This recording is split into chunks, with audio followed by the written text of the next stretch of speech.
Hey guys, Zero's here again. This time I don't have an unboxing for you, but I do have something new I'd like to talk about. So I guess this is a review, I don't know.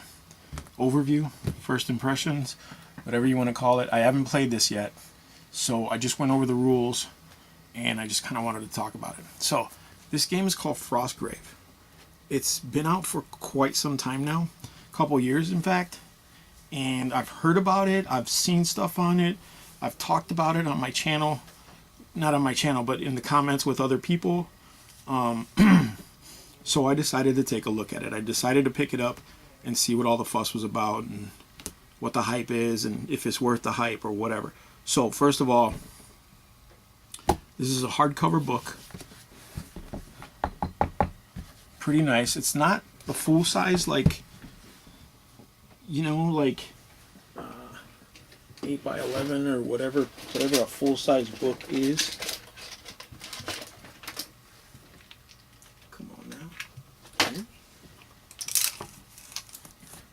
So it's 10 or 9 3/4 by 7.5.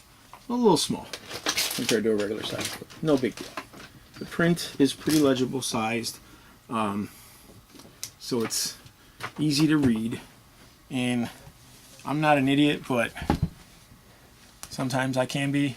But you know, going through full-size rule books takes me a long time. I don't know what it is, but just reading in general, like actual print, it just puts me to sleep. I do my best to get through it, especially when it comes to rule books for games, because excuse me, I need to be informed, obviously, and if I go to play a game, or if I'm gonna go with like something like this, I'm gonna be teaching this game to people, so I need to know it. So I push myself to read through it, and it's not too difficult. It's very straightforward. Wizards and Warbands. So basically, let me give you a quick rundown. This game is a miniature skirmish game with a little bit of role-playing. Not role-playing per se, because I don't want to say it's not actually role-playing. It's more like campaign-style skirmish games. So you play through a scenario with someone, and at the end of the scenario, what you accumulated, like your treasure, you can use to buy new things for your warband, your wizard, and your minions, and you can buy like a home base. You can, purchase spells, you can purchase levels, all kinds of cool stuff. So if you want to do just one-shot games, you can do that too, but it's probably best played as a campaign. Ergo, that way you can progress your characters along. Some characters will die, you will replace some with credits or gold you've earned or found. That's the whole point of the game. It's not actually designed to be a kill your enemy kind of game like Warhammer 40k. This is more like, I'm going to go onto this battlefield and look for treasure. You're going onto this battlefield to look for treasure. We may come in conflict, obviously, because we're both looking for treasure. But the end result is to get treasure off the table. It's not to just wipe out your enemy. I mean, if it happens, it happens. But I think once you wipe out your enemy, the game is over. So what treasure you've accumulated, you get. What you didn't, you don't. So it's not like one of those, well, I beat everybody, so I should just collect everything. No, that's not how it works. So you have to be a bit more thoughtful with your strategy when you're going through this kind of game. But anyway, as you can see, it's designed pretty cool. They've got some really, really cool artwork in this book. Now, again, I purchased this book really cheap. I bought it off of Amazon for like 16 bucks. At the time of this video, it was like 16, 17 bucks.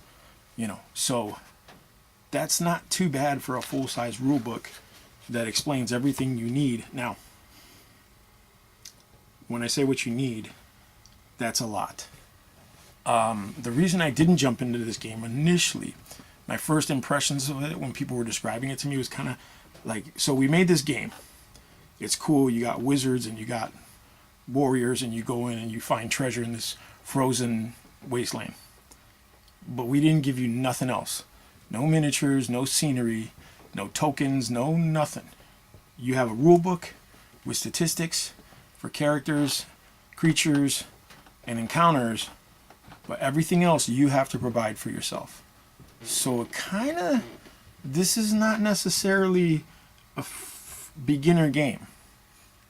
You know, it's real simple. The mechanics of this game are extremely simple.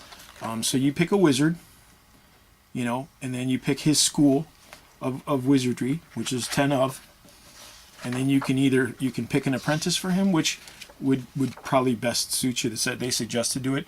I read the whole book. It's probably a good idea because it's the only way you're going to get another set of spells out on the game during the game. No one else casts spells except for the wizard and the apprentice. And then you can fill in the rest of your warband with coins that you're provided at the beginning of the game. So you're given like so many coins, and you have to purchase your guys and whatever extra stuff you want to purchase. So it's pretty straightforward. Statistics for this game are extremely simple. Everything's based on a D20 system. So it's just 1 or 2 D20s at the most you're going to need. And that's, you know, one of the D20s you'll probably use as what do you call it? A deviation dice.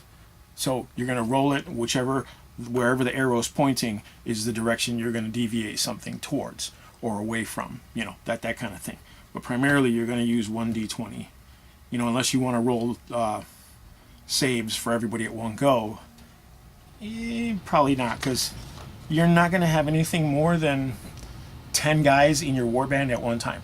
That is the limit. They limit that, right, like in the book, is 10 men. That's it. That's including your wizard and your apprentice. So you've got 8 additional guys you can hire up to. You can't have more. So, you know, it's not bad. Here they give you a list of the type of guys you can hire. So you can get like thugs, thieves, you know, soldiers, knights, Templars. You can get a warhound, you know, things like that. Archers, crossbowmen, marksmen, which are specialized crossbowmen. But they're very basic. As you see, the stats are very minimalized. You know, so there's only very core. This is like one of those very core style games where everything is based off core numbers. The only variation is in the things that you purchase for yourself. For example, every single wizard and every single apprentice starts off the same with the exact same stat lines. Okay?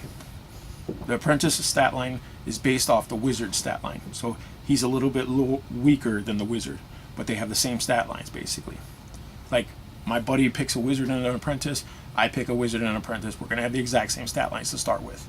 So there's none of this, well, you picked this guy, so you got better stats. You know, the balance issue is in a different area and not the stats of the game.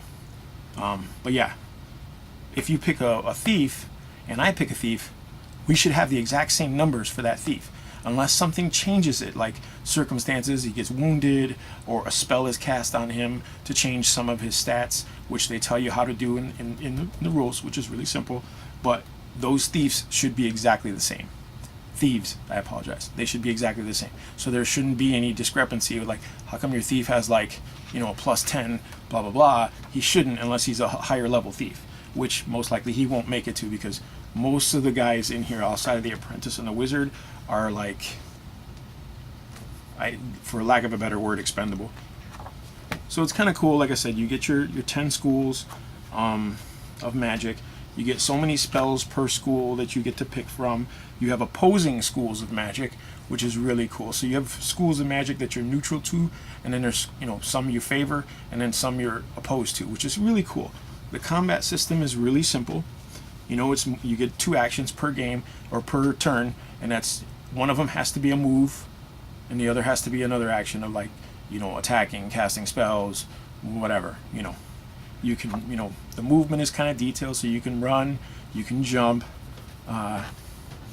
It's very Mordenheim-esque.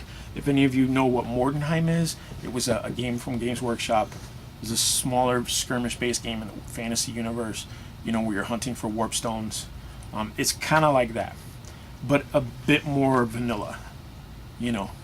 And then they have a whole section on campaign, and the campaign is how to increase your character's levels, his stats as you progress through the game, what you can use treasure for after your games. You can actually do stuff before the games and after the games, which is kind of cool.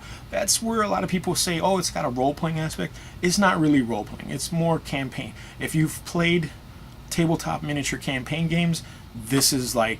This is a quintessential campaign style game. There's a lot of supplements now that they've released after this book. I don't know what I'm going to pick up. I don't know because I really need to try this first with my friends and see if this is something that we're going to invest in, any further than this. So, it breaks down everything. Again, really, really phenomenal artwork. Then they go into, magic and they describe all the different types of spells you can get, what the spells do, what schools they belong to, how hard it is for you to cast that spell. And in this game, some of the spells are like powerful but detrimental. So it's one of those, if you get it to work, it's really good, but if you fail, it's really bad for you type stuff. So it's kind of cool. There's also a list of scenarios that you can run through that they give you to start the game. So you can either run them as one shots or you can run them as a campaign, so like a string of scenarios, and they kind of help get you through the game. And then you have a bestiary with all kinds of creatures that you can encounter in the game. So it's got some magic, it's got some supernatural. So you've got some undead, you've got some dire animals, you've got you got giants, you've got trolls, you've got snow leopards, ice spiders. I don't know what an ice spider is, but nothing super fantastical. I mean, you have demons because there's a type of wizard that can summon, so that the summoner can summon demons and things like that. So you've got constructs, because there's enchanters that like put magic into stuff, and those are constructs. And there's miscellaneous creatures, giant worms, ice trolls, white gorillas. I don't know what the white gorilla is, but anyway, you've got a list of spells, and you've got in the back of the book, you've got spell cards. Now they say you can photocopy this, but you can actually go to their website and print out the spell cards and the wizard's sheet, which lets you put all your information for your warband. So you got your wizard, you got your apprentice, and their stats are already in there because they're exactly the same for everybody. Then you got your notes sections. Then you've got your warband and what their stuff is. That you have to fill in because obviously you're selecting whatever guys you're selecting. But you can print all that stuff out from Osprey Games off their website. So all in all, it's a pretty cool book, easy read, very, very vanilla style skirmish campaign style game. So it has some cool features, stuff that I was like, okay, that makes sense for this kind of game. It's pretty cool, but they didn't have miniatures, they didn't have scenery. So now they're producing or working with a company, I think it's like North Star Games or something, North Star Miniatures, and North Star does like military style miniatures. So they do like Napoleonic and things like that. So they started doing some fantasy figures for this game, and they look pretty cool. They're okay. You can get a box of like 20 guys for like $35, $40, and you're not going to use all 25 guys, and that's just like soldiers and fighters and stuff like that. And then they sell wizards for like that's like a 2-pack of a wizard and apprentice for like $15, $16. So it's not too bad, not too expensive to get into if you're doing this on your own. And like I get my rule book, I get my warband, whatever. It's not that bad, but the miniatures themselves, I feel that they are very bland. I feel like I'm going to try and find a good picture here so you guys can see what I'm talking about. If you've played any other types of miniature games, those miniatures really make or break a game. They're what's going to sell the game. Artwork is cool in the book and all that stuff, but when you're buying a game based on miniatures, those miniatures need to look good Otherwise, you're pretty much, you're not going to really jump on it. You know what I'm saying? So the nice thing is, I'm trying to find a good picture that isn't too color saturated so you guys can see it. I guess this will work. So everybody has like northern garb, so they're like a little, fur stuff and things like that, and that's cool.